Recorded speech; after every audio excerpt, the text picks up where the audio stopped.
বৃষ্টি স্নাত এই ভর দুপুরই বলবো, তাই না? সকাল তো শেষ হয়ে গেছে, এর ভেতরে কথা বলার আমাদের অনেক টপিক আছে। রাতে বহু ম্যাচ হয়েছে, প্রিমিয়ার লিগ, লা লিগা, সিরিয়ার খবর যারা আসলে আমাদের কাছ থেকে জানতে চান কিন্তু মাঝে মাঝে পান না, তাদেরও মনে হয় আজকে সিরিয়ার খবর জানানোর মনে হয় দিন আছে। তবে আমরা শুরুটা করবো ইংলিশ প্রিমিয়ার লিগ নিয়ে। অনেকগুলো ম্যাচ হয়েছে। এক্স্যাক্টলি, প্রিমিয়ার লিগে আগের রাতে সবচেয়ে বড় ফলটা আসলে কি, চেলসি যারা 2-2 গোলে ড্র করেছে, সম্ভবত সেই ফলটাকে আপনি বলতে পারেন ব্রেন্টফোর্ডের বিপক্ষে আর্সেনাল 3-0 গোলে হারিয়ে দিয়েছে নটিংহ্যাম ফরেস্টকে। এবং আগের দিনটা শুরু হয়েছিল আর্সেনালের ওই ম্যাচ দিয়ে, যেখানে মার্টিন জুবিমেন্দি গোল করেছেন জোড়া, আরও একটা গোল করেছেন ভিক্টর ইয়োকেরেশ।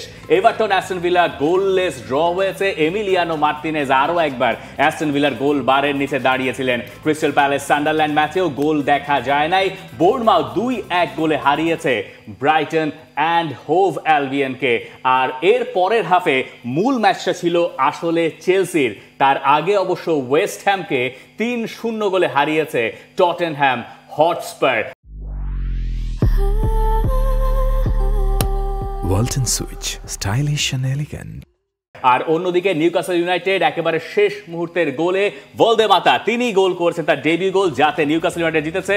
আর ব্রেন্টফোর্ড চেলসি, সেই ম্যাচের কথা তো বললামই। আমরা বরং চলুন শুরু করি ব্রেন্টফোর্ড আর চেলসির ম্যাচটা দিয়ে। এই ম্যাচে জিতলেই চেলসি চলে যেতে পারতো প্রিমিয়ার লিগের পয়েন্ট টেবিলে সবার ওপরে, কিন্তু সেই সুযোগ তারা হাতছাড়া করেছে একেবারে শেষে গিয়ে। শুরুতে যদিও পিছিয়ে পড়েছিল চেলসি, পরে কোল পালমারের গোলে সমতায় ফেরে তারা।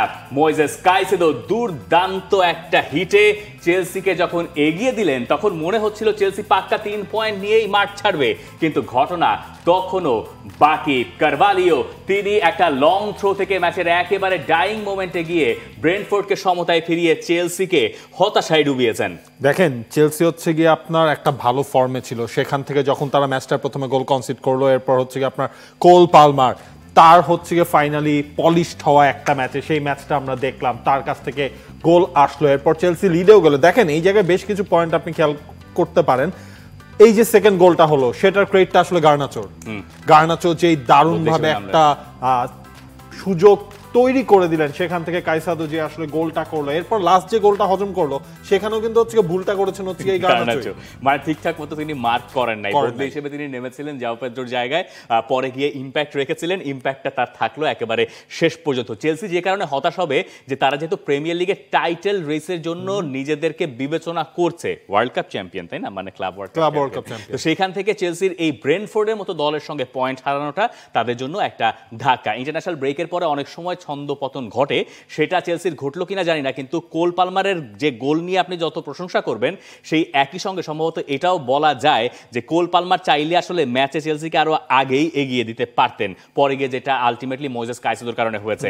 এই ম্যাচটাকে সিল করার জন্য আরো একটা গোল সম্ভবত চেলসির প্রয়োজন ছিল, এবং শেষ দিকে গিয়ে যেভাবে সুইচ অফ করে গেল চেলসির গোলকিপার নিয়ে আমাদের আরো একবার কথা বলতে হবে, রবার্টো সানচেজ। ওই যে লং থ্রো থেকে ব্রেন্টফোর্ড একদম শেষ মুহূর্তে গোল করলো, তার ঠিক আগেও এমন একটা মুহূর্তের অবতারণা ঘটেছিল যখন সানচেজ ধাঁধায় পড়ে গিয়েছিল এবং তিনি আসলে বুঝতেই পারেন নাই লং থ্রোটা কি করে সবাইকে ফাঁকি দিয়ে উপর দিয়ে চলে গেল। এরপরে তার দুঃস্বপ্ন সত্যি হয়েছে ম্যাচের ওই শেষ মুহূর্তে গিয়ে, এবং এইটা আসলে চেলসির জন্য বড় একটা ধাক্কা। কারণ আপনি হচ্ছে ব্রেন্টফোর্ডের এগেইনস্টে আপনি 2টা পয়েন্ট হারিয়েছেন, আপনি টাইটেল রেসে থাকতে চান, সেই জায়গায় আর্সেনাল এর আগে ম্যাচটা জিতে নিয়েছে। এই সবকিছু মিলে খুব দ্রুতই ওভারকাম করতে হবে। ইনফ্যাক্ট হচ্ছে কি আপনার এনজো মারেস্কাও বলছে এই চেলসির খেলায় আমি আসলে খুশি না।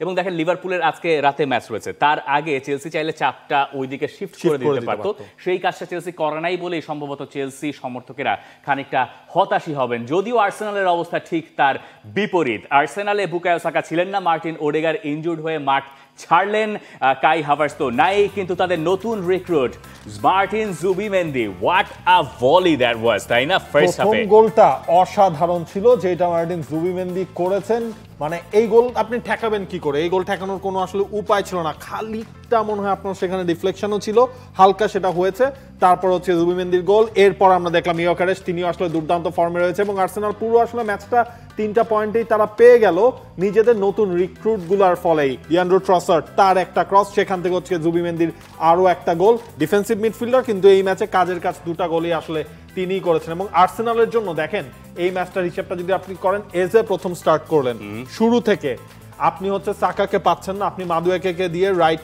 উইং এ আপনি হচ্ছে ফুল স্টার্ট করিয়েছেন, এই দুই উইংয়েই আর্সেনাল যথেষ্ট ভালো খেলেছে এই ম্যাচটা। ইয়োকেরেশ এক পাশে মাদুয়েকে, অন্য পাশে এজে, এই তিনজন কেউ কখনো একসঙ্গে খেলেন নাই।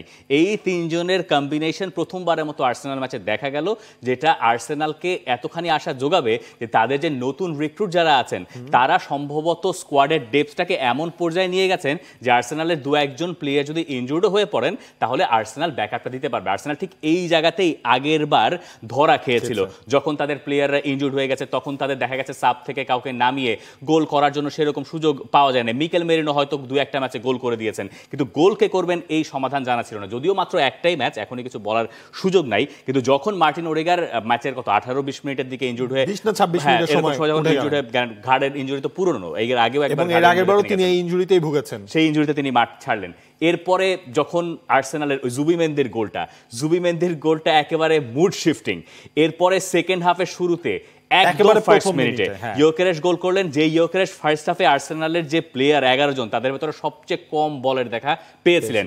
সেখানে এজের সঙ্গে ভালো বোঝাপড়া, এজের সঙ্গে তার ক্রসিং এর টাইমিংটা মিলছে কিনা এটা নিয়ে কথা বলছিলেন কমেন্টেটররা ফার্স্ট হাফে।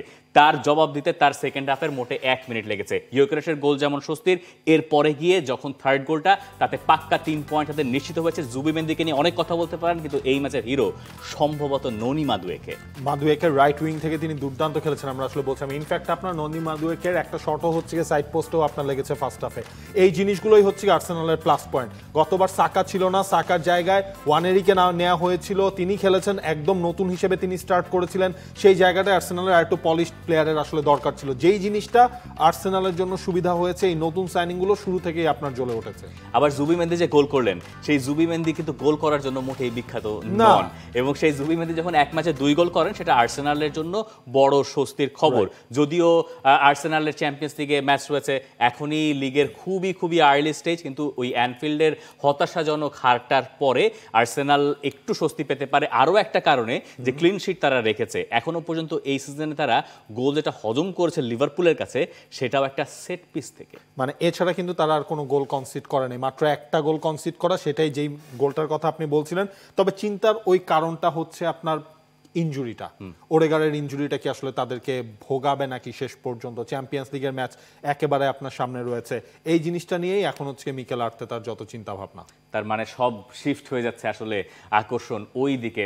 For more updates, subscribe to our YouTube channel and click on the bell icon. Follow us on Facebook and Instagram. Download T-Sports app to enjoy exciting games and highlights. Visit tsports.com.